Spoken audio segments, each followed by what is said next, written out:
Hello everyone, नमस्ते। My name is Bhavyadeep Patidar. आप सभी का स्वागत करता हूं बालाजी ट्यूटोरियल पर।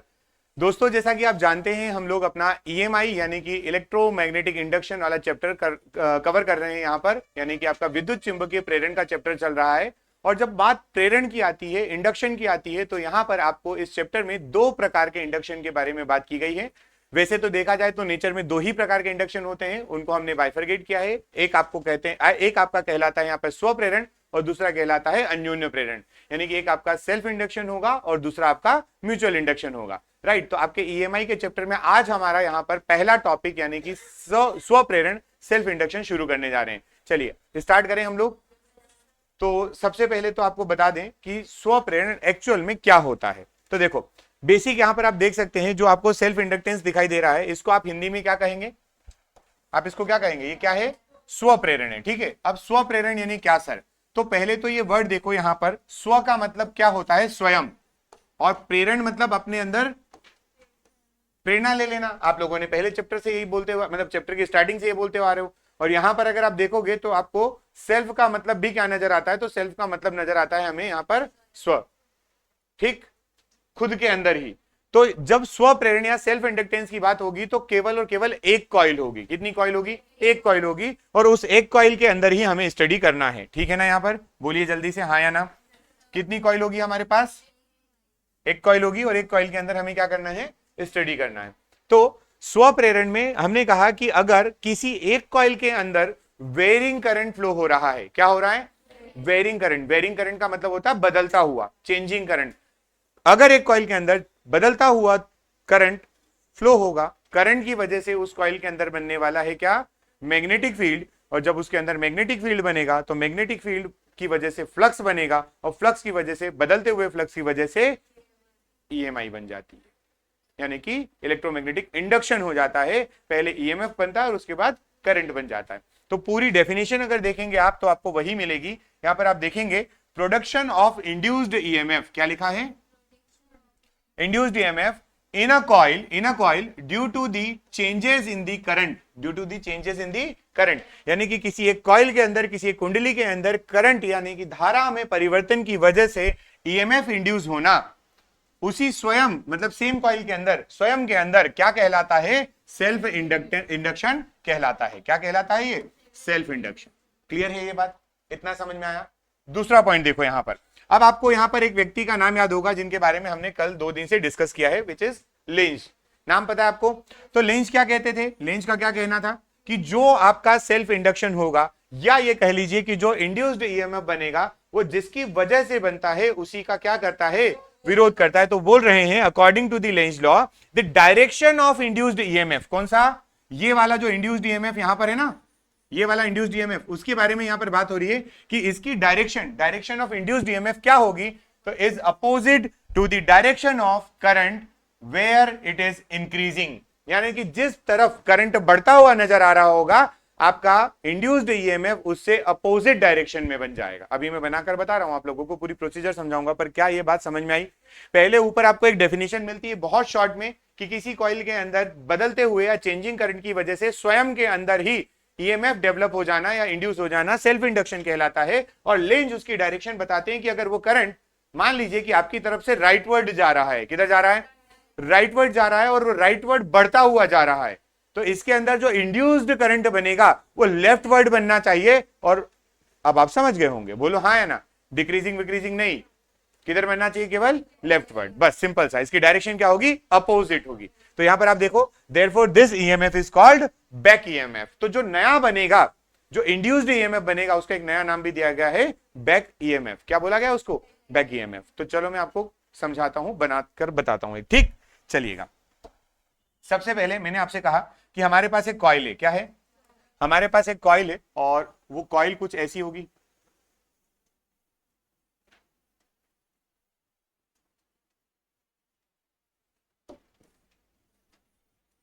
ये कॉइल है क्या हमारे पास?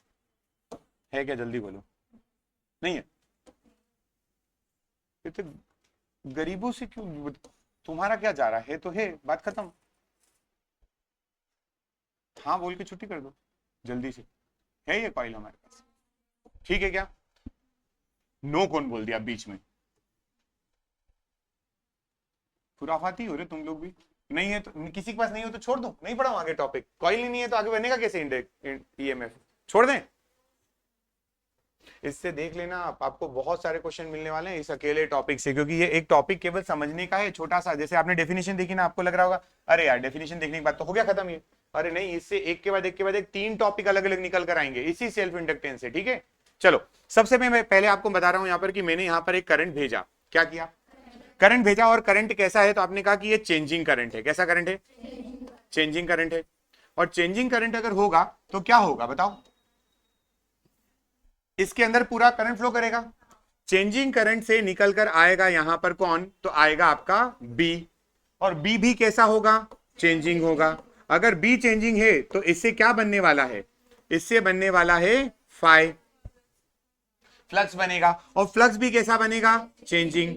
ये चेंज किसके साथ हो रहा है? टाइम के साथ। ये चेंज किसके साथ हो रहा है? टाइम के साथ। और आप ईएमएफ बराबर D phi by D T ही तो लिखते थे, यानी कि ये अगर चेंज हो रहा होगा तो क्या बन जाएगा यहां पर? ईएमएफ बन जाएगा। क्या बन जाएगा? ईएमएफ बन जाएगा। ठीक है, इसमें किसी को परेशानी हो तो अभी बता दो मुझे। नहीं है? आसान है ये बात? अरे बोलिए।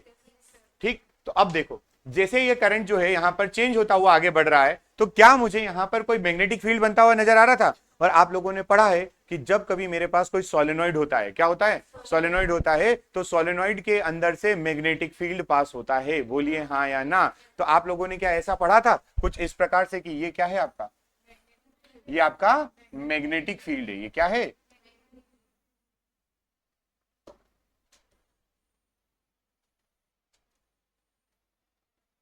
अब डायरेक्शन हम अभी नहीं निकाल रहे हैं, मैं डायरेक्शन सिंपली अभी ऐसी बना देता हूं कि अंदर से बाहर जा रहा है इस तरीके से। ठीक, किसी को कोई समस्या इस बात से? और ये बनेगा या नहीं बनेगा ये बता दो पहले तो। और अगर थोड़ा याद नहीं आ रहा हो तो ऐसा और याद आ जाएगा। अभी तो आ गया याद? बोलो हाँ या ना। यहां से पूरी एक लाइन भी खींच सकते, कोई फर्क नहीं पड़ता। पर मैग्नेटिक फील्ड जो बनेगा वो इनसाइड दी सोलेनॉइड बनता है, आउटसाइड नहीं बनता। आउटसाइड हम वैल्यू कैसी कंसीडर कर लेते? 0। अंदर ही मानते जो भी मैग्नेटिक फील्ड बनता। और कितना कितना? म्यू नॉट एन आई। Very good. क्योंकि हम लोग कैसा पढ़ते हैं? हम लोग इनफाइनाइट, याद करो थोड़ा सा, इनफाइनाइट सोलेनॉइड की बात करते हैं। हम लोग बात करते हैं लॉन्ग सोलेनॉइड की। याद हो तो मैंने तीनों बातें बोली हुई है आप लोगों को। और या फिर इसी को आप क्या बोल देते हैं? आप इसी को बोल देते हो आइडियल सोलेनॉइड। बोलते हो या नहीं बोलते हो? ये तीनों अगर हुए तो आंसर क्या आ जाता है? ये जो बी यहां पर बन रहा है ये कितना बनेगा? म्यू नॉट एन आई। ये एन क्या है यहां पर? Very good. वो इसको बोल के बताओ। प्रति एकांक लंबाई में चक्करों की संख्या। क्योंकि ये जो है ये कैपिटल एन बाई एल होता है। और ये क्या होते हैं? Total number of turns. याद आया? टोटल नंबर ऑफ टर्न्स होते हैं। और ये एल क्या होता है? लेंथ ऑफ सोलेनॉइड होता है। क्या होता है? Length of solenoid. और आप इसमें से अगर इसको बोलोगे तो क्या इसको आप ऐसे बोल सकते हो? Turns per unit length. Turns per unit length. बोली हाँ है ना? यूनिट लेंथ या इकाई लंबाई के अंदर जो आने वाले चक्करों की संख्या वही तो होती थी ये। क्लियर? आई अब आपको पता चल चुका आई कौन सा है जो इधर दिखाई दे रहा है। और म्यू नॉट क्या है? परमिएबिलिटी है। क्या है? परमिएबिलिटी होती है, परमिटिविटी नहीं। परमिएबिलिटी होती है किसकी? अभी क्योंकि मैंने कोई मटेरियल नहीं बोला तो वैक्यूम या एयर की। वैक्यूम या एयर की। ठीक, कोई समस्या तो नहीं यहां तक? आगे बढ़े क्या?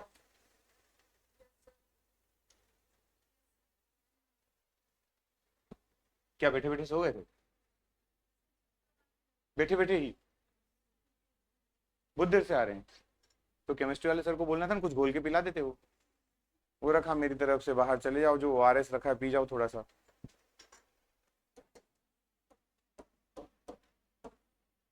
ठीक है, ये बात किसी को यहां पर परेशानी तो नहीं इतने में? अब यही बी जो है वही गेम खेलेगा यहां पर। यही ये वाला बी है, ठीक है ना? ये बी बनेगा तो फाइव बनेगा, फाइव बनेगा तो ये बनेगा। सब कुछ समझ में आया? अब हम क्या बोलेंगे? हमें लेंज ये बता कर जाते हैं कि बी चेंज होना जरूरी है, आई चेंज होना जरूरी है। ये बात तो है ही है, लेकिन उसके साथ में एक और पॉइंट इंपॉर्टेंट है कि आई बढ़ रहा है या घट रहा है। क्या इंपॉर्टेंट है? आई इंक्रीज हो रहा है या? तो मैं यहां से एक बात मान के चल लेता हूं कि आई अभी फिलहाल में इंक्रीजिंग है। कैसा है? इंक्रीजिंग है। ठीक है ये बात। अगर आई इंक्रीजिंग होगा तो ये भी बी भी क्या होगा? इंक्रीजिंग। फाई भी क्या होगा? इंक्रीजिंग। और फिर ईएमएफ बनेगा जो कि क्या बनेगा? इंड्यूस्ड बनेगा। कैसा बनेगा? इंड्यूस्ड। अब आप कहोगे कि सर जिस तरफ इंड्यूस्ड ईएमएफ की डायरेक्शन किस तरफ होगी? जो उसके पैदा करने वाले का ही विरोध करेगा, यानी कि जिसकी वजह से बनता है उसी का विरोध होता है। तो किसकी वजह से बन रहा था? इस तरफ आई बढ़ता जा रहा है और बोलो हाँ ना, ईएमएफ बन रहा है। तो इसका मतलब क्या? अपोजिट डायरेक्शन में ईएमएफ इंड्यूस होगा या करंट इंड्यूस होगा। अभी फिलहाल मैं करंट बोलूंगा क्योंकि मैं करंट की बात कर रहा हूं। तो मैंने कहा कि यहां पर जो ईएमएफ बनेगा वो किस डायरेक्शन में इंड्यूस होगा, तो आपने कहा ये लीजिए, ये क्या है? ये क्या है? ये हमारा इंड्यूस्ड ईएमएफ की डायरेक्शन है। किसकी डायरेक्शन है? इंड्यूस्ड ईएमएफ, यानी कि इसको आप कहते हैं प्रेरित विद्युत वाहक बल। प्रेरित विद्युत वाहक बल। और अभी अभी आपने एक नाम देखा, इसी का एक नाम और दिया गया था, वो क्या था? नहीं, बिल्कुल नहीं। क्या नाम था उसका? उसको हम कहते हैं बैक ईएमएफ। क्या कहते हैं? Back EMF. अब बैक ईएमएफ क्यों बोला जाता है पता है आप लोगों को? क्योंकि उसको धक्का मार रहा है। इधर करंट जाना था लेकिन एक करंट सामने से आ जाए। किरचॉफ याद आया? किरचॉफ। एक करंट नीचे से ऊपर जा रहा था, दूसरा ऊपर से नीचे आ रहा था, तो माइनस करना पड़ रहा था बड़े में से छोटा। तो यहां पर अगर एक करंट इधर बनेगा और दूसरा सेम लूप में अगर जनरेट हो गया और अपोजिट आएगा, तो उसको एक दूसरे को अपोज करेंगे ना, और अपोज करेंगे तो बैक करेगा, धक्का मारेगा। ठीक है ना? तो उसको क्या बोलते हैं? Back EMF. क्या बोलते हैं? Back EMF. तो बैक ईएमएफ भी बोलोगे और इंड्यूस्ड ईएमएफ भी इसी को बोलोगे। ठीक है, इतने में किसी को कोई समस्या?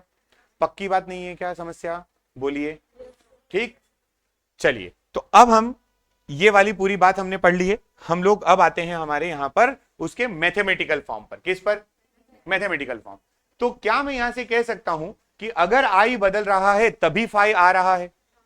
आई अगर बदल रहा है तभी फाई आ रहा है। और जब आपका ये यहां पर देखेंगे कि जितना ज्यादा आपका आई है, क्या है? जितना ज्यादा आई है उतना ज्यादा आपका फ्लक्स भी बनेगा, फाई भी बनेगा। जितना ज्यादा आई होगा उतना फ्लक्स बनेगा। तो क्या फाई इज प्रोपोर्शनल टू आई हो सकता है? ठीक, तो हमने कहा कि फाई इज प्रोपोर्शनल टू आई। और जब आप ये प्रोपोर्शनल का सिंबल यहां से हटाते हैं तो एक कांस्टेंट लेते हैं विच इज एल। क्या देते हैं? इस कांस्टेंट का नाम एल देते हैं। एल इसलिए देते हैं क्योंकि यहां पर हमने एक नोटेशन लिया हुआ है और ये सेल्फ के लिए है। किसके लिए है? तो देखो आपको यहां पर एक चीज दिख रही है, और वो क्या दिख रही है कि एल जो होगा sir, it is coefficient of self induction या सेल्फ इंडक्टेंस के नाम से जाना जाता है। इसके दो तीन नाम है, मैं अभी बता रहा हूं आप लोगों को। क्लियर है? इसको या तो बोलोगे स्व प्रेरक गुणांक, या इसी को स्व प्रेरकत्व भी बोल दिया जाता है। स्व प्रेरकत्व। ठीक है, तो ये एल कहलाता है। तो पहला एक फॉर्मूला क्या हुआ? Phi equal to L I. Phi equal to, अब आप जानते हैं कि फाई से काम नहीं चलेगा। फाई से काम नहीं चलेगा क्योंकि मैं क्या पढ़ रहा हूं? ईएमआई। आई इंडक्शन होना चाहिए, इंडक्शन होना चाहिए। तो इंडक्शन कैसे हो पाएगा? हम इंडक्शन ऐसे करेंगे कि इसको डिफरेंशिएट कर दें। क्या कर दें? डिफरेंशिएट। किसको डिफरेंशिएट कर दें? जो फाई आया यहां पर। ठीक, इस फाई को डिफरेंशिएट करना पड़ेगा with respect to T. T के सापेक्ष अवकलन करोगे तभी आएगा। तो एक फॉर्मूला पड़ा हुआ है, ई बराबर minus D phi by D T, जो कि फेराडे और लेंज को मिलाकर दिया गया है। फेराडे ने न्यूमेरिकल बोला था और डायरेक्शन के लिए माइनस आ गई। यस और नो? तो हमने कहा ये फाई की जगह एल आई रख दो। फाई की जगह क्या रख दो? L I. और क्या एल पहले से हमें पता था कि ये कांस्टेंट है जो कि प्रोपोर्शन की जगह आया था, तो हमने एल को बाहर कर दिया। We got EMF, induced EMF बराबर minus of L D I by D T. D I by D T. तो एक आपका अगला फॉर्मूला जो यहां से बना वो ये इंपॉर्टेंट फॉर्मूला है। ठीक है क्या? बस इन्हीं दो फॉर्मूले में हमारा सेल्फ इंडक्टेंस जो है वो कंप्लीट हो जाता है। समझ गए आप बात? इसके अलावा आपको तीसरे फॉर्मूले की जरूरत नहीं है। ये दोनों फॉर्मूले अगर आपको याद हो गए तो आपका काम आसानी से हो जाएगा। ओके, अरे जल्दी बोलिए। कोई परेशानी यहां तक नहीं? तो चलिए, अगर परेशानी नहीं है तो हम इस पे थोड़ी सी चर्चा करेंगे। कैसे चर्चा करेंगे? तो सबसे पहले देखना, यहां पर मैंने एक कॉइल ली। क्या ली? अब मैं कॉइल उतनी बड़ी नहीं बनाऊंगा सोलेनॉइड जितनी, इतनी बड़ी बनाई मैंने कॉइल। और इस कॉइल के अंदर क्या फ्लो हो रहा है? इस कॉइल के अंदर करंट फ्लो हो रहा है। ये जो करंट फ्लो हो रहा है इस कॉइल के अंदर, ये कैसा है? तो आपने कहा हुआ था अभी, ये वेरिंग है। कैसा है?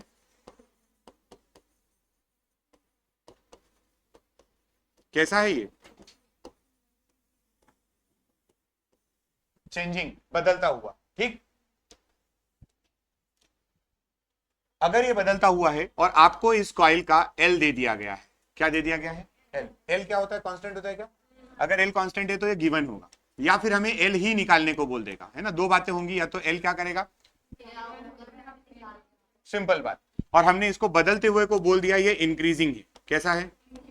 इंक्रीजिंग है, यानी कि ये क्या हो रहा है, इंक्रीजिंग वाले हिंदी मीडियम वाले बच्चे इंक्रीजिंग जानते कि नहीं जानते? और नहीं तो इस एरो को तो देखा ही होगा तुमने, घूमते फिरते एरो तो दिख ही जाता है, इंक्रीजिंग है मतलब बढ़ रहा है। तो इंड्यूस्ड ईएमएफ की डायरेक्शन पता चल गई क्या? इंड्यूस्ड करंट की डायरेक्शन पता चल गई क्या? बैक करंट की डायरेक्शन पता चल गई? मैंने यहाँ पर एक चीज थोड़ी सी ना वो कर दी है, आप समझ जाओ, ये मैंने यहाँ पर ईएमएफ लिख दिया है, क्या लिख दिया? ईएमएफ लिख दिया है। ईएमएफ भी ठीक ही लिखा है मैंने, बताऊं क्यों? वैसे तो ये करंट है, वैसे क्या है ये करंट, और वो भी कौन सा, इंड्यूस्ड वाला। वैसे ये करंट है और वो भी कौन सा वाला, तो इंड्यूस्ड वाला, ठीक है।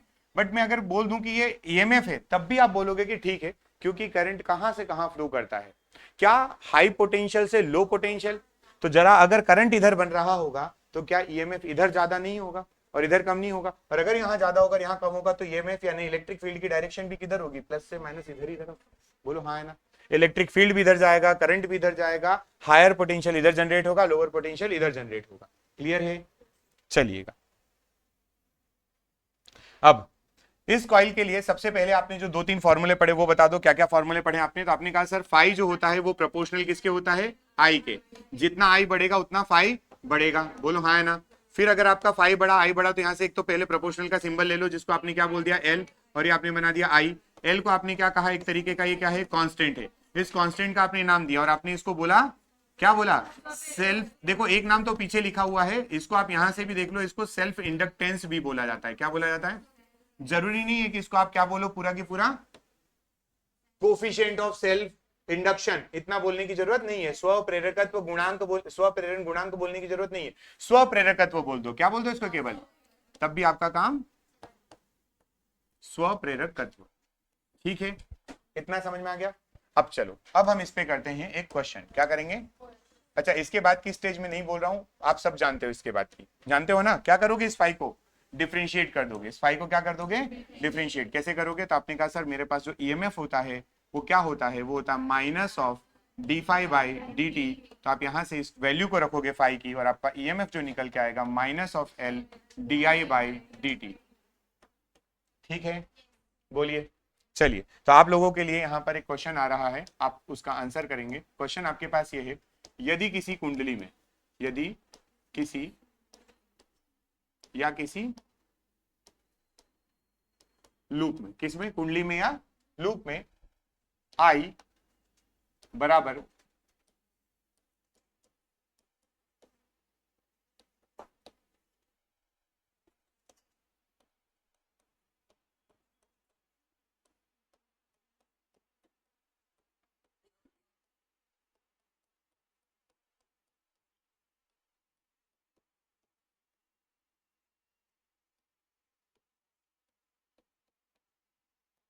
करें।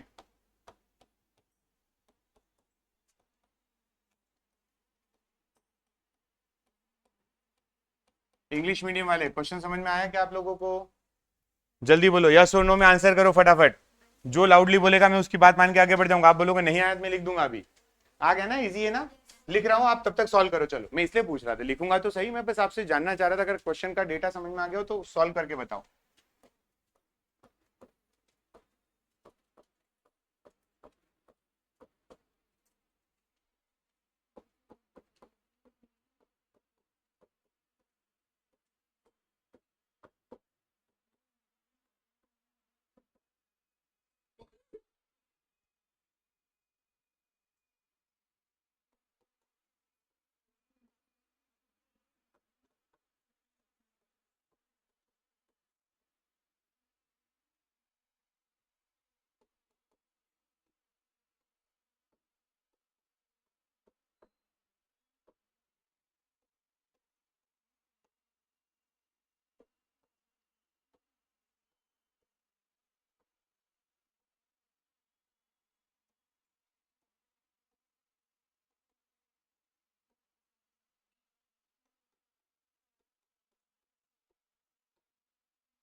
चलिए करके बताइए फटाफट, कितना आंसर आया? 20 आ गया? 30?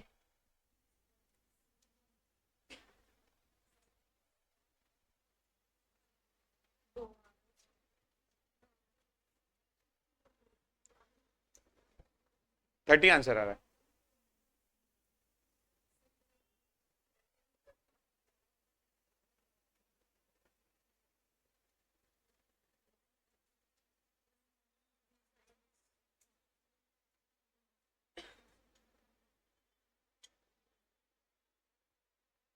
आ गया आंसर? 20 आना चाहिए। कितना आना चाहिए आपका आंसर? 20 आएगा तो आपका आंसर सही है। देखो क्या होगा यहाँ पर, सिंपल से आपको दिया हुआ था क्या, आपको यहाँ पर एल आई दिया हुआ है। आई कितना दिया है? 2t² प्लस 5, और आपको बोल रहा है कि आपको क्या निकालना है, आपको इंड्यूस्ड करंट निकालना है। तो आपने ईएमएफ निकालना है पहले। क्या निकालना है? पहले ईएमएफ निकलेगा, यस और नो? अरे बोलिए, ईएमएफ कितना होता? तो होता -di/, और एल का मान तो दिया ही नहीं था। एल का मान तो फिर क्या किया आप लोगों ने? मैं यही देख रहा था कि आप लोग कैसे सॉल्व करोगे। तो एल का मान नहीं दिया तो क्या करोगे? कंसीडर कर लोगे? अरे बोलो, यहां पर ले लेना आप लोग, सेल्फ इंडक्टेंस कोफिशिएंट जो है वो कितना है? 2 हेनरी। अभी उसके बारे में और चर्चा करेंगे कि इसकी यूनिट क्यों हेनरी आ रही है, क्या हो रहा है, बट अभी फिलहाल में आप इसको कंसीडर कर लो, 2 है। कितना है? तब आंसर कितना आता है बताइए? -L/di/dt, और वैल्यू पुट कर दो यहां से सीधा सीधा, तो कितना हो जाएगा? -2, है ना, और di/dt करोगे तो लिखूं क्या पूरा? हाँ, आप इतनी देर के बाद तो आप लोग आंसर फटाफट ऐसे ही कर सकते हो ना। बता दीजिए कितना हो जाएगा। यहां से हो जाएगा आपका ये -2 बाहर है ही है, बोलिए। तो -2 बाहर हो गया, बाहर कितना, आगे कितना बचेगा? 40। और जब आपको निकालना है तो किस पे निकालना है? 5 सेकेंड पे। किस पे निकालना है? 5 सेकेंड पर निकालना है। तो 5 सेकेंड पर निकालना, तो वैल्यू रख दीजिए, कितना आ जाएगा? तो -2 × 4 × 5, यानी कितना? माइनस का 40 वोल्ट। ये ईएमएफ आया, पर मुझे करंट भी चाहिए। मुझे क्या चाहिए? करंट भी चाहिए। करंट कैसे निकलेगा? करंट इंड्यूस बड़ा आसान है, E/R। तो आंसर कितना आ जाएगा? -40/10, या फिर आप इसको डायरेक्टली 4 एम्पियर भी बोल सकते हैं। माइनस मत बोलो, माइनस क्या दिखा रहा है? दिशा दिखा रहा है वो करंट की, कि वो बनेगा कैसे। तो आपने जो क्वेश्चन लिया था उसमें इधर वाला लिखा है करंट, तो बनने वाला अपोजिट, या आप उधर से देख रहे हो तो बनने वाला अपोजिट, इसलिए माइनस आता, अदरवाइज माइनस नहीं आएगा। तो ये दोनों आपके क्या है? फाइनल आंसर है, ठीक है ना। बिना उसके आ ही नहीं रहा आंसर, समझ गए आप? एल का मान क्यों नहीं रखा था आपने? पूछा ही नहीं आपने मेरे से। एल का मान आपको पूछना चाहिए था कि सर ये क्वेश्चन सॉल्व करेंगे तो एल क्या क्या लिखेंगे, आप पूछे ही नहीं। ठीक, बढ़े आगे। अरे बोलिए।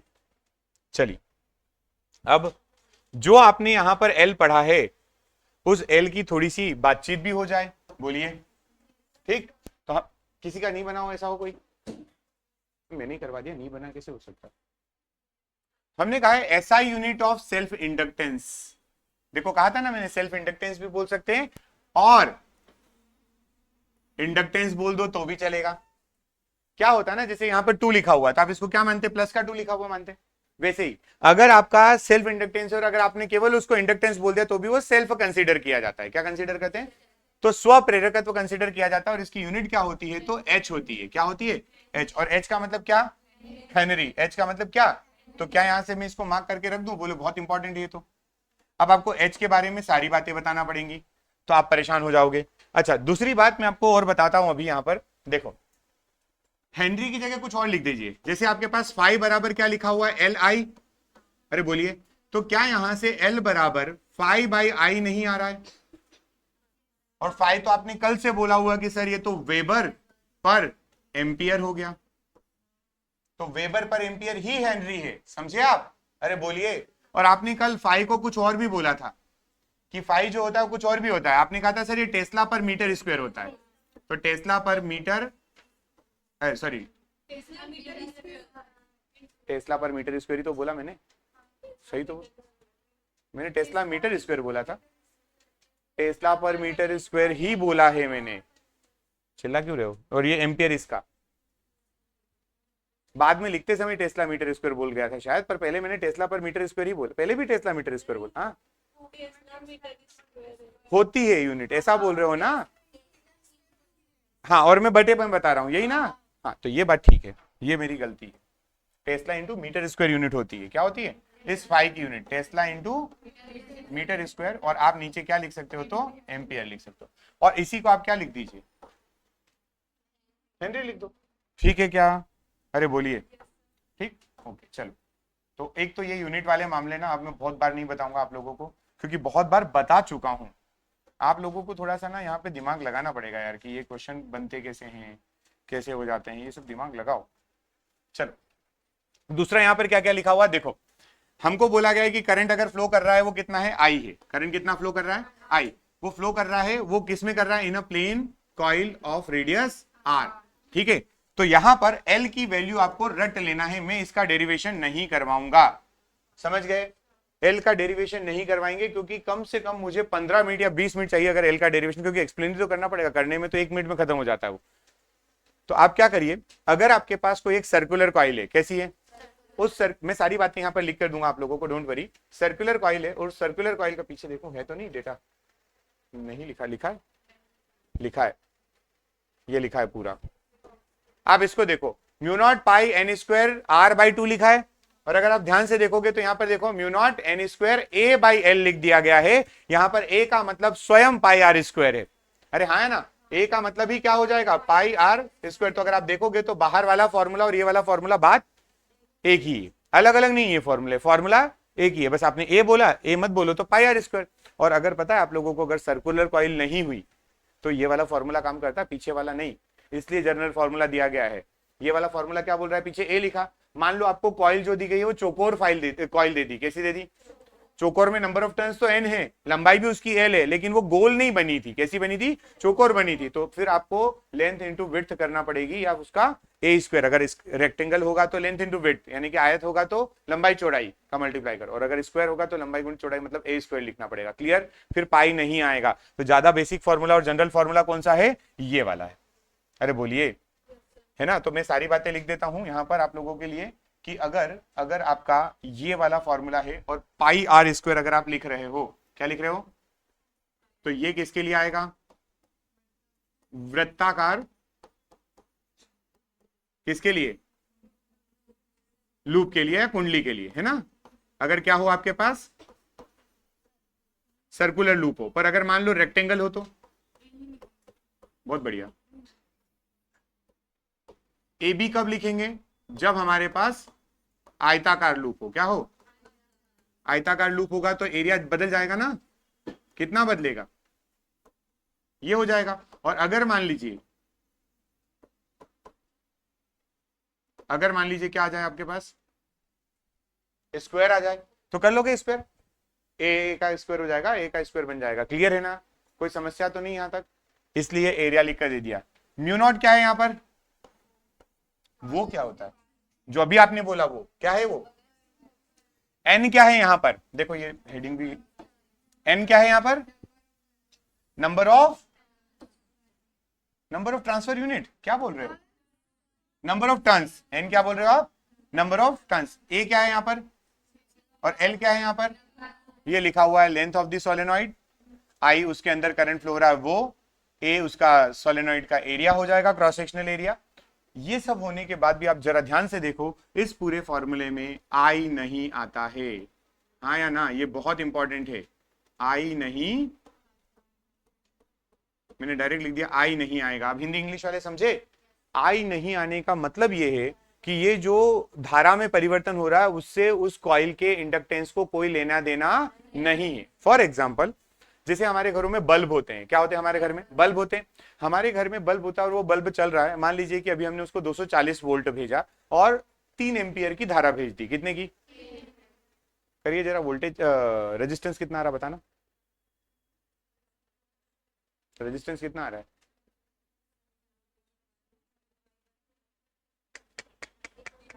एट्टी आ रहा है ना, अरे जोर से बोलो, जल्दी बोलो यार, इतना टाइम थोड़ी लग, 80 आ रहा है, वी बाई आई कर दोगे, आर बराबर वी बाई आई, वी कितना 240 घर में भेजते और आपका वो कितने का है 3 एम्पियर, तो आंसर कितना आ गया 80 आ गया, मान लो 240 वोल्ट डिवाइडेड बाई 3 एम्पियर, 80 ओम उसका रेजिस्टेंस है। अब मेरे को बात बताइए कि वो जो मेरा ये जो चीजें हैं जो दी के 240 वोल्ट भेजना और 3 एम्पियर भेजना है, कंपनी बोलती है। कौन बोलती है? कंपनी। अब कंपनी ने तो मेरे को बोल के घर पे भेज दिया, वो बेच दिया मुझे, मैं उस बल्ब को लेकर घर आ गया।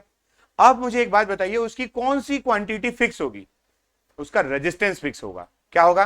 क्योंकि उसके अंदर जो तंतु या उसके अंदर जो मटेरियल यूज किया गया, उसका जो फिलामेंट बना हुआ, मैं घर पे लाके बदलता थोड़ी हूं। उसके अंदर गैस जो भरी हुई मैं बदलता थोड़ी हूं। इनर्ट गैस तो इनर्ट गैस ही रहेगी, फिलामेंट अगर टंगस्टन का है तो टंगस्टन का ही रहेगा। तो जब मैं अपने घर पर लेकर आता हूं तो उसका एक चीज और फाइनल हो गई। क्या फाइनल हो गई? कि उसका रेजिस्टेंस 80 ओम होगा। कितना होगा? तो 80 क्या है? कांस्टेंट वाली बात हो गई। अब मैंने अगर अपने घर से करंट जो उसको सप्लाई किया, वो 3 एम्पियर की जगह उसको 2.5 एम्पियर भेजा। केवल कितना भेजा? तो क्या रेजिस्टेंस कम ज्यादा होता है क्या? नहीं। उसी प्रकार अगर मैं ये कॉइल या हम एक सोलेनॉइड की बात करें, तो सोलेनॉइड के अंदर अगर आपका कोई क्वांटिटी फिक्स होने वाली है तो वो है आपकी एल। कौन फिक्स होगी? एल। अब अगर आपने एल फिक्स बोल दिया है, मतलब कि वो आई पर डिपेंडेंसी खत्म कर देगा। आई उसके फॉर्मूले में आता ही नहीं है। अभी फिलहाल में आप लोग ये फॉर्मूला रट लीजिए, अभी की अभी। मुझे ये फॉर्मूला याद चाहिए, मैं कल भी पूछूंगा, परसों भी पूछूंगा, नेक्स्ट डे भी पूछूंगा। जब क्लास लगेगी 4-5 क्लास तक मैं फॉर्मूला पूछता रहूंगा। जिस बच्ची ने अपनी बुकलेट के ऊपर लिखा था ये फॉर्मूला पहले नंबर पे लिख लो, तो क्योंकि ये फॉर्मूला अपने म्यूचुअल इंडक्शन को भी काम करवा के दे देगा, ये म्यूचुअल में भी काम आ जाएगा। क्या है? Mu naught N square A divided by L. Mu naught N square A divided by L. A क्या है? यहां पर एरिया है। ए क्या है? एरिया। लेंथ क्या हो जाएगी? तो एल हो जाएगी, जो नीचे लिखी हुई है। ठीक है, क्लियर? यहां तक किसी को समस्या तो नहीं?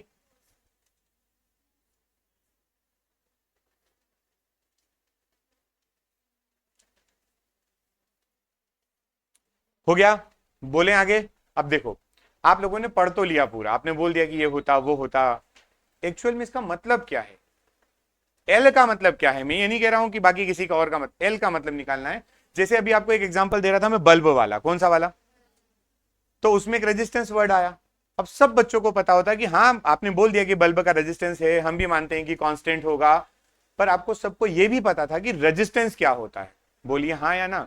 आपको सबको क्या बात मालूम थी कि रेजिस्टेंस क्या होता है? अब हम जब ये चैप्टर पढ़ रहे हैं, यहां पर हम लोग एल डिफाइन कर रहे हैं, यानी कि सेल्फ इंडक्टेंस डिफाइन कर रहे हैं। तो सेल्फ इंडक्टेंस भी तो पता होना चाहिए ना। कोई पूछे व्हाट इज सेल्फ इंडक्टेंस, तो क्या बोलोगे? कांस्टेंट। मैं आपसे पूछता हूं क्या होता है ये बताओ, तब ज्यादा पहला आंसर करोगे सर ये जो होता है mu naught N square R A divided by L होता, ये आंसर करोगे। मैं बोलूंगा मैथमेटिक्स मत बताओ, तो आपको मैं बोलूंगा तो आप बोलोगे कि सर ये जो होता है एक कांस्टेंट होता है जो फाइव बराबर एल आई में आता है। मैं बोलूंगा ये भी नहीं चाहिए, मुझे बताओ एल होता क्या है ना। तो फिर आपको एल की समझ भी तो होना चाहिए कि एल एक्चुअल में क्या है। तो उसी के लिए यहां पर आपको एक लाइन दी गई है लास्ट में, आप देखो लिखा है physical significance of self inductance. इससे आपको उसका मीनिंग पता चलेगा कि एल एक्चुअल में है क्या चीज। ठीक है, चलिए अब इसके लिए थोड़ी सी 11th की फिजिक्स भी हमारे बीच में रडार में आएगी। हम 11th की फिजिक्स, ठीक है ना। एक भी बच्चे ने हाँ नहीं बोला, जैसे 11th की फिजिक्स का नाम लिया एक भी बच्चा हाँ नहीं बोल रहा है। क्यों भाई? अगर मान लीजिए आप 3 साल बड़े होते, यानी कि आप पैदा हो जाते 3 साल पहले ना, तो अभी आपको पता है कौन सा पेपर देना होता जिसमें 11th और 12th दोनों आ रही थी, और बढ़िया आ रही थी, मस्त वाली, है ना, मजेदार आती थी ना। क्योंकि 11th बनती नहीं थी, 12th बहुत आसान आ जाती थी, तो उसके मार्क्स आ जाते थे घूम फिर के इधर उधर, या फिर वो एक डायमेंशनल फॉर्मूला पूछ ले, इतना ही हो पाता था। सर क्या बताएं आपको हम। अच्छा, अभी 2 घंटे दिमाग लगाना, पहले 3 घंटे लगाना पड़ता था, क्योंकि 150 क्वेश्चन भी थे। परीक्षा में 50 क्वेश्चन एक्स्ट्रा आ रहे थे आपके सामने, 10 फिजिक्स के ज्यादा, 10 केमिस्ट्री के ज्यादा, 10 इंग्लिश के ज्यादा और 20 बायो के ज्यादा। चलिए तो इसको हम पढ़ते हैं। कोई इंग्लिश मीडियम वाला स्टूडेंट इसको रीड करें जरा एक बार। लिखा हुआ है self inductance plays the same role, यानी कि सेल्फ इंडक्टेंस भी वैसे ही काम करता है जैसे कि इलेक्ट्रिक सर्किट। किसमें? इलेक्ट्रिक सर्किट में। ये सर्किट कौन सा था? इलेक्ट्रिकल सर्किट है। आपको मैंने कभी जिंदगी में ये बताया इलेक्ट्रिकल और इलेक्ट्रॉनिक्स में क्या डिफरेंस होता है? इलेक्ट्रॉनिक और इलेक्ट्रिकल में क्या डिफरेंस हो बताया मैंने आपको। मैं बताऊं कैसे? आपका मोबाइल, लैपटॉप और फिर मैंने कहा था ये घर की लाइट्स वगैरह, ये सब इलेक्ट्रिकल है। हमारे घर में एसी से चलने वाली सारी चीजें इलेक्ट्रिकल होती है, जो अल्टरनेटिंग करंट पर चलती है। जबकि हमारा मोबाइल फोन हो गया, हमारा जो लैपटॉप हो गया, हमारा जो घर का स्मार्ट टीवी है, आप लोगों ने देखा स्मार्ट टीवी में डायरेक्ट जो प्लग आता है उसके पहले एक चार्जर टाइप का एडॉप्टर आता है उसका, स्मार्ट टीवी का एडॉप्टर आता है, अभी और अच्छी एडॉप्टर वाली आ गई है, तो अब क्या करते हैं वो एडॉप्टर टीवी के अंदर डाल देते हैं ताकि आप एडॉप्टर खराब ना करो। समझे आप बात को? क्या करते हैं वो एडॉप्टर टीवी के अंदर रख देते हैं, वहां से केवल पावर लेकर आ जाते हैं बाहर से। तो आपको लगता है पिन लगा रखी, आपने पिन नहीं लगा रखी, आपने एडॉप्टर लगा के फिर लगाया। मतलब अब जब आपके घर में करंट की बात करते हो तो अल्टरनेटिंग करंट की बात करते हो। कौन सा करंट होता है? अल्टरनेटिंग करंट होता है। और जब मैं बात करता हूं अपने स्मार्टफोन की, स्मार्ट वॉच की, स्मार्ट वॉच भी ये जो चार्ज होती है ऐसे डायरेक्ट पिन लगा के इसके अंदर नहीं डाल देते हैं, इसका भी एक अपना एडॉप्टर है। तो आपको यहां पर करना क्या होता है, आपको एसी को डीसी में परिवर्तित करना। जो डीसी पर चलते हैं उनको इलेक्ट्रॉनिक्स बोलते हैं। क्या बोलते हैं?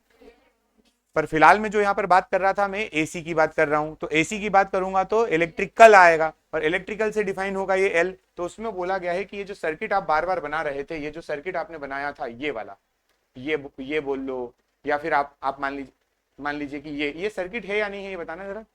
है ये सर्किट। पता है कैसे सर्किट है? ये ऐसे सर्किट है कि करंट फ्लो करेगा तो ओपन सर्किट में थोड़ी करता है दादा, बनाया जरूर नहीं है, लेकिन ये तो अंडरस्टूड है कि यहाँ कहीं ना कहीं इस तरीके का करंट का सोर्स लगा हुआ होगा, और एसी सोर्स ही लगा होगा। ये बात भी खास बात है इसकी, अल्टरनेटिंग करंट का सोर्स ही लगा होगा, है ना? ठीक है क्या? अरे बोलिए। तो पढ़ते हैं, चलिए। हमें फिजिकल सिग्निफिकेंस से कुछ कुछ पता चलेगा। यहां पर देखिए, वहां पर छोड़ दो उसको, दो बार आ गया। फिजिकल सिग्निफिकेंस है ना, यही देख लो, मेरा क्या जाता, मुंह क्यों बना रहे हो? इसका क्या इलेक्ट्रिकल सर्किट में देखना है, किसमें देखना है? तो एल का मतलब इलेक्ट्रिकल सर्किट में वही होता है जैसे कि मास का, किसका, या फिर इनर्शिया का किसी मैकेनिकल मोशन में होता है। अब मैं बताऊं इसका क्या मतलब है। मैकेनिकल मोशन क्या है, यांत्रिक गति क्या है? यांत्रिक गति है जैसे आप चलते हो, मशीन चलती है, टू व्हीलर चल रही है, फोर व्हीलर चल रही है, वो सारी गति यांत्रिक गति कहलाती है, जिसमें आप गतिज ऊर्जा की बात करते हो। किसकी बात करते हो? करी गतिज ऊर्जा की बात। मैं जा रहा हूं, मैं दौड़ रहा हूं 10 किलोमीटर प्रति घंटे की रफ्तार से। कितने से? 10 किलोमीटर पर आवर की मेरी स्पीड है, और मेरे साथ में एक और व्यक्ति है, वो भी दौड़ रहा है 10 किलोमीटर प्रति घंटे की रफ्तार से, लेकिन मेरे से ज्यादा वेट उस व्यक्ति का है। मेरा वजन 75 है, उनका 90 है। अब आप समझिए, हम दोनों में स्पीड तो दोनों की बराबर है, लेकिन डिफरेंस मास का है। किसका है? तो इनर्शिया किसका ज्यादा होगा? अगर हम दोनों जाकर किसी को धक्का मारें तो कौन ज्यादा तेज धक्का मार पाएगा? 90 किलो वाले। और वो जो धक्का मारेंगे उसका हिसाब नहीं होगा, कमर तोड़ देंगे, इतना तेज धक्का मारेंगे। अरे हाँ, मतलब धक्का यही मारेंगे, पैर पे थोड़ी धक्का मारेंगे, पैर तोड़ दिया सर। समझ गए आप बात? मेरे से पसली टूट सकती है, लेकिन पास वाला व्यक्ति कमर तोड़ देगा। क्लियर है? अरे हाँ या ना? तो क्या हुआ, मास की वजह से उसमें एनर्जी की बात है एक्स्ट्रा, मास की वजह से उसकी जो भी, जैसे काइनेटिक एनर्जी बनी तो वही ज्यादा बनी ना। सिमिलरली जो एल होता है, कौन होता है? एल।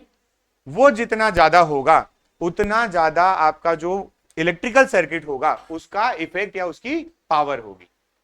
जितना ज्यादा एल होगा उतना ज्यादा क्या होगी? उतनी ज्यादा पावर होगी उसकी, उतनी ज्यादा शक्ति होगी, उतनी ज्यादा ऊर्जा होगी। और इसको मैं आपको, ये तो किसी को समझ में नहीं आएगा, मैं लिटरली बोल रहा हूं, अभी भी मेरा मुंह देख रहे हो कि क्या लिखा हुआ है। मैं आपको इसका बहुत बेसिक एक एग्जांपल देता हूं जो आप लोगों ने पढ़ा हुआ है, बस आप दिमाग नहीं लगाते। कभी लगाते तो मतलब लगा भी सकते, ऐसी बात नहीं है, पर अभी नहीं लगाया, ये मैं बता देता हूं। बताऊं? बोलूं?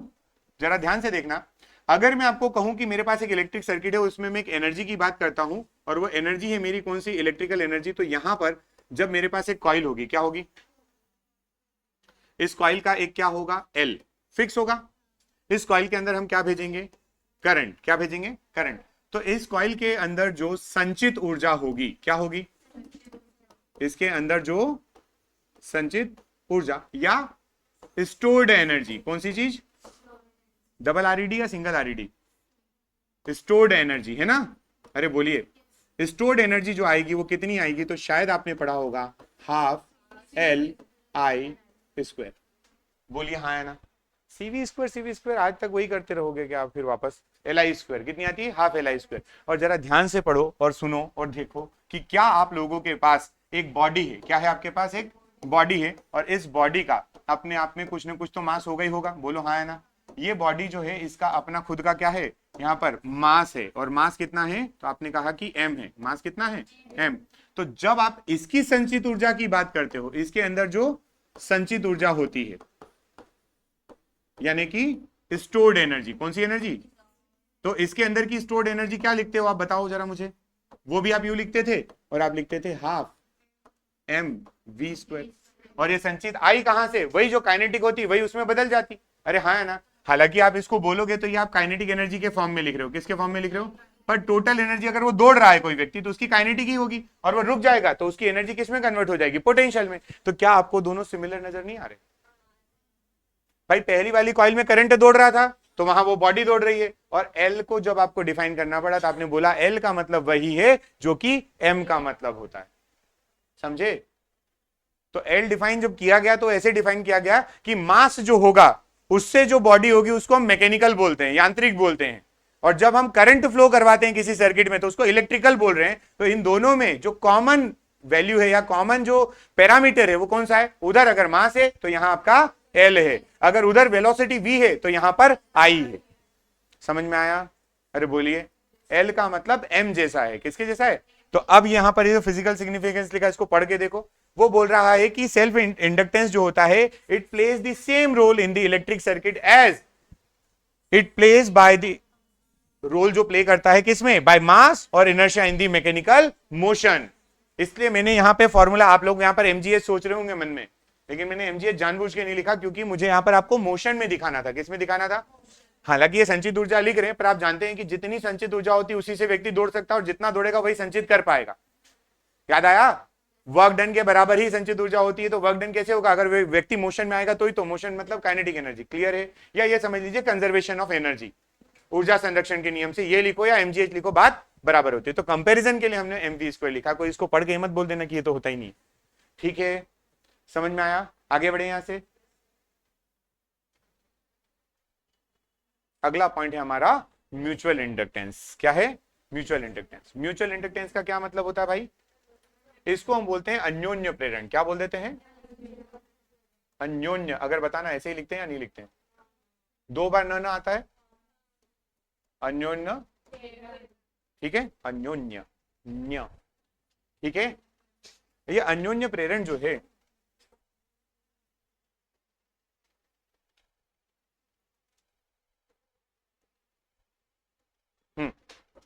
इसका मतलब यह है कि अन्य में होना। इसका मतलब क्या है? जिस कॉइल में करंट फ्लो करेगा और उस कॉइल में करंट फ्लो करेगा वेरिंग करंट, बदलता हुआ करंट। तो इतना तो साफ था कि उस खुद कॉइल के अंदर भी एक क्या बन जाएगा? बैक ईएमएफ बन जाएगा, इंड्यूस्ड करंट बन जाएगा, प्रेरित धारा बनेगी। लेकिन जब उसके पास में हम कोई और लूप रख देते हैं या उसके पास में कोई और सोलेनोइड रख देते हैं या कोई और कॉइल रख देते हैं, उसके अंदर भी करंट बनने लग जाता है, जो कि ट्रांसफार्मर का प्रिंसिपल भी है। ट्रांसफार्मर के अंदर दोनों कॉइल एक दूसरे के साथ कनेक्शन में नहीं होती है।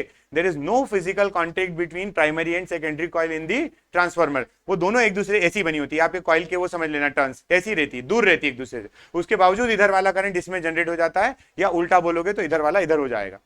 क्लियर है ये बात? कोई ऐसे वायर नहीं कट करके जोड़ दिया जाता है, बिल्कुल नहीं।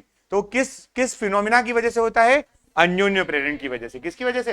अन्योन्य प्रेरण। तो जरा एक बार इस पे नजर डाल लीजिए, अन्योन्य प्रेरण क्या बोलता है, फिर उसके बाद इसको थोड़ा डायग्राम से समझने की कोशिश करते हैं जैसे पहले समझे थे। ठीक है, चलिए। और अब जब आप अन्योन्य प्रेरण पढ़ोगे ना तो आपको स्व प्रेरण भूलना नहीं है। ये मत समझना कि ये पढ़ रहे तो पुराना वाला भूल जाए। ये पढ़ोगे तो पुराना वाला बीच में आएगा ही आएगा, है ना? ठीक, पढ़िए। लिखा है production of induced EMF, same वहां पे भी लिखा था, है ना, कि प्रेरित विद्युत वाहक बल बनेगा इन अ कॉइल, एक कॉइल के अंदर, due to change of current. ये लाइन और इंड्यूस्ड सेल्फ इंडक्टेंस की लाइन बिल्कुल सेम है, डिक्टो सेम लाइन जा रही है, बट आगे देखो, इन अ नेबरिंग कॉइल। किसके अंदर? इन अ नेबरिंग कॉइल, मतलब पड़ोस की जो कॉइल है उसके अंदर जो करंट फ्लो होगा उसकी वजह से इस कॉइल में क्या बन जाना? इंड्यूस्ड ईएमएफ बन जाना। क्या कहलाता है? क्या ये बात समझ में आई? क्या कहलाता है ये? म्यूचुअल इंडक्शन या फिर अन्योन्य प्रेरण कहलाता है। ठीक, अब आगे देखिए, कोफिशिएंट ऑफ म्यूचुअल इंडक्टेंस यहां पर आपको दिखाई दे रहा है। क्या होता है कोफिशिएंट ऑफ म्यूचुअल इंडक्टेंस? तो इसके बारे में बात कर लेते हैं थोड़ी सी, है ना। इसको क्या बोलोगे? क्या बोलोगे? इसके दो नाम होंगे, अन्योन्य या तो प्रेरण गुणांक बोलिए। क्या बोलिए? अन्योन्य प्रेरण गुणांक बोलिए, या फिर इसको क्या बोल दीजिए, डायरेक्ट प्रेरकत्व बोल दीजिए। क्या बोल दीजिए? ठीक है क्या? यही होते दोनों नाम, है ना? अब यहां पर आप डायरेक्ट प्रेरक तो नहीं बोल सकते, मतलब केवल इंडक्टेंस बोलोगे गलत हो जाएगा, वो सेल्फ पे पहुंच जाएगा। किस पे पहुंच जाएगा? इसको समझते हैं। ये क्या बोल रहा है? वही बिल्कुल सेम फॉर्मूला जाएगा। मैं आपको पहले इसको एक्सप्लेन कर देता हूं, फिर वापस पीछे पे आऊंगा। तो हमें कितनी कॉइल चाहिए? दो कॉइल चाहिए। एक वो वाली कॉइल जिसके अंदर करंट फ्लो, और एक वो वाली कॉइल जिसके अंदर इसकी वजह से करंट होने वाला है फ्लो। बोलो हाँ या ना। तो जरा ध्यान से देखना, मेरे पास दो कॉइल है। कितनी कॉइल है? दो कॉइल है, ठीक है। ये दो कॉइल है, और इन दो कॉइल को आपको मैं बता रहा हूं, ध्यान से देखना। इसके अंदर हमने करंट फ्लो करवाया, और ये करंट जो है कैसा है? ये चेंजिंग। ये करंट कैसा है? चेंजिंग। तो जरा चेंजिंग करंट से जनरेट होने वाले बी के बारे में भी बात कर लीजिए। बी भी जनरेट होगा, और वो भी कैसा होगा? चेंजिंग ही होगा, परिवर्ती ही होगा। सही बात है। जब बी परिवर्ती होगा तो क्या होगा? इसके अंदर से मैग्नेटिक फील्ड निकलेगा, और जो मैग्नेटिक फील्ड निकलेगा वो किसको क्रॉस करते हुए जाएगा? वो दूसरी वाली कॉइल को क्रॉस करते हुए जाएगा। बोलिए यस और नो।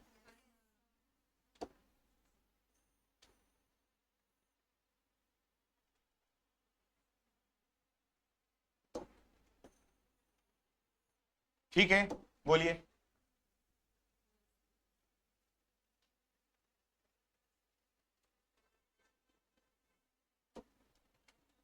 डायरेक्शन कुछ भी बना लेते हैं हम लोग, अभी फिलहाल में ऐसे ही बना देते हैं, ठीक है। ये डायरेक्शन बना दी, तो इसके अंदर से ऐसे पास हो जाएगा। अब जरा एक बात बताइए, जो भी यहां जनरेट हुआ था, जो भी यहां जनरेट हुआ था, इसका इफेक्ट कहां दिखाई देगा? दूसरी वाली कॉइल में। इस बी का इफेक्ट यानी कि इसका प्रभाव जो होगा वो कहां जाने वाला है? दूसरी वाली कॉइल में जाने वाला है। इसका इफेक्ट ऊपर जाएगा।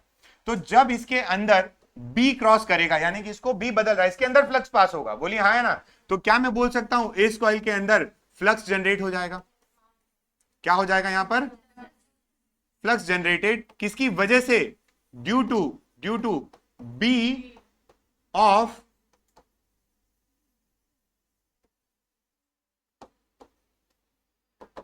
इसके अंदर जो फ्लक्स बना वो पड़ोस वाली कॉइल के अंदर फ्लक्स बनने की वजह से बना। बोलो हाँ या ना।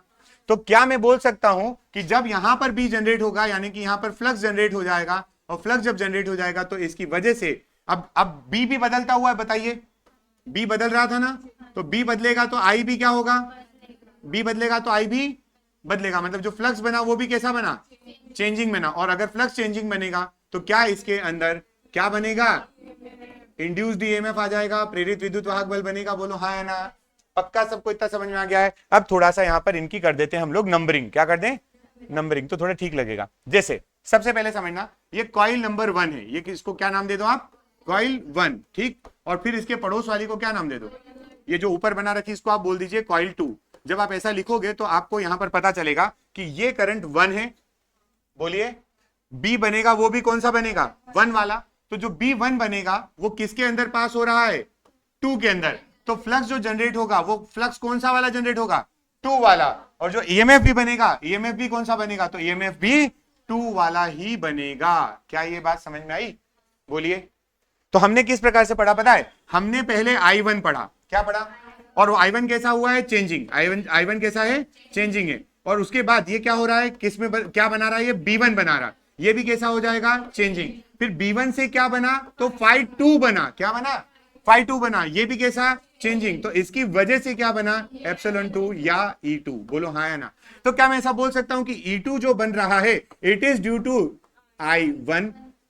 ये किसकी वजह से बन रहा है? जितना आई चेंज करोगे उसकी वजह से E2 बनेगा ना। अब जब प्रोपोर्शनल का सिंबल यहां पर लाओगे तो क्या बन जाएगा? इट विल बी M, और ये आपका I1 हो जाएगा।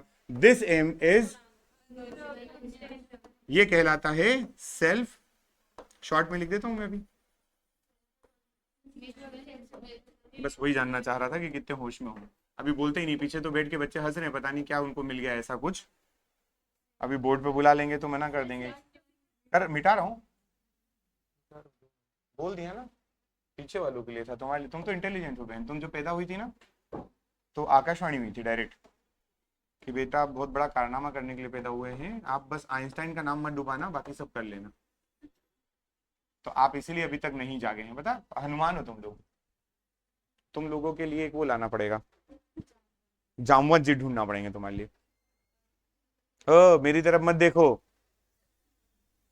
ये हर्षा और वाली बैच में मेरे को जामवंत बोला जाता था। कोई नहीं बोलेगा मुझे जामवंत, समझ गए ना आप में से। हाँ मैंने बताया इसलिए नहीं कि आप कल आके hello good morning Jamwant sir, modern Jamwant मिला, दाढ़ी बड़ी बड़ी करके आ गया मैं कल से, काले पूरे कपड़े पहन के आ रहा हूँ, दाढ़ी बड़ी बड़ी, बाल बड़े बड़े, और जामवंत ही नाम है उनका। तो पीछे वाली ढूंढ रही कि जाम भी है क्या, उसमें जाम भी थे क्या, उनके जाम लटकते थे क्या, तो जामवंत रखा था। और पता तुम्हारी क्लास की सबसे सीनियर बोल रही है, इसने 3 बार ग्रेजुएशन पूरी कर ली, अब इसका मन कर रहा है कि और किसी और में ग्रेजुएशन किया जाए, तो ये पढ़ाई कर रही है। नहीं तो तुमको क्या लगता है आशा क्यों आई यहाँ पे? अरे उसको मत देखो, सच में ग्रेजुएट है, बड़े लोगों के सामने ऐसे। आप लोग कॉलेज नहीं गए हो क्या?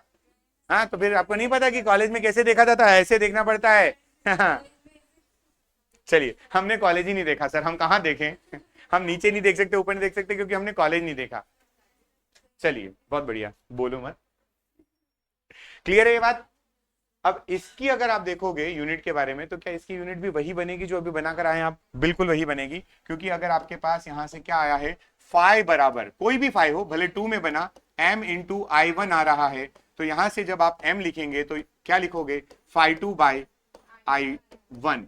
अब फाई 2 को क्या लिखते हो, वेबर, क्या लिखते हो, वेबर पर एम्पियर। इसको क्या लिखते हो, टेस्ला इंटू मीटर स्क्वायर पर एम्पियर, और यही क्या बन जाता है, हेनरी बन जाता है। यही क्या बन जाता है, हेनरी बन जाता है। ठीक है ये बात, जल्दी बोलिए।